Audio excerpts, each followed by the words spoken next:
With our dual protagonists, we have two fantasy, the samurai and the shinobi. We want the player to experience both, and we cannot squeeze both fantasy into one character because samurai and shinobi came from a different social class. They have different lives, so we cannot really mix them together.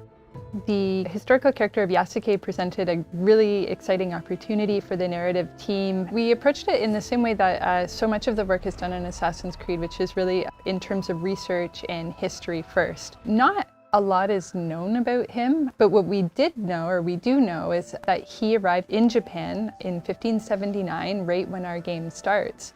And that he had relationships with some of the most interesting people in our setting, like Oda Nobunaga, the Portuguese, and Jesuits, which made it very sort of tantalizing and enticing from a narrative perspective to come in and start weaving these facts with story in between.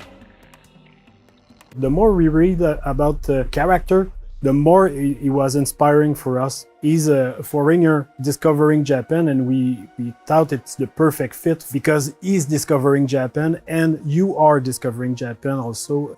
And on the flip side, we have Naoe, who comes from the province of Iga, which is a remote mountainous area, fiercely independent, known as the birthplace of shinobi. So they're very contrasting perspectives that really expose a lot of different sides and facets of the era.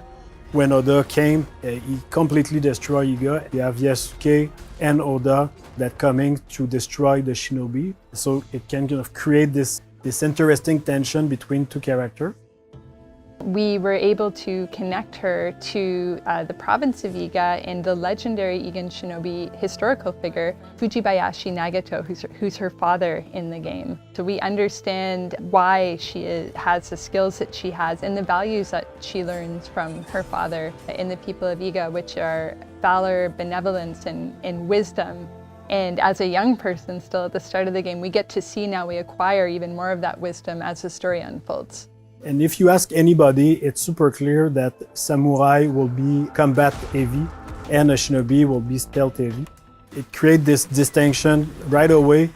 Yasuke can fight with all his advantage, his stature, like he's a big guy, he can break door, he can fight multiple enemies, he can break armor. Compared to Naoe, like her character and their outfit, it's really about being stealth, being unseen. She's the only one with the hidden blade, so they have clear advantage that put them into the stealth and the combat, even if they can do a bit of both. They're a really great pair together because on one side we have Naoe, who's very intense and passionate and determined woman who is very set on her goals. She's kind of got her heart on her sleeve and she'll say what she feels in the heat of the moment. And this intensity that she brings as a shinobi, but that she also brings to her relationship. And this balances very well with Yasuke, who is sort of a thoughtful, level head to Naoe's fiery passion.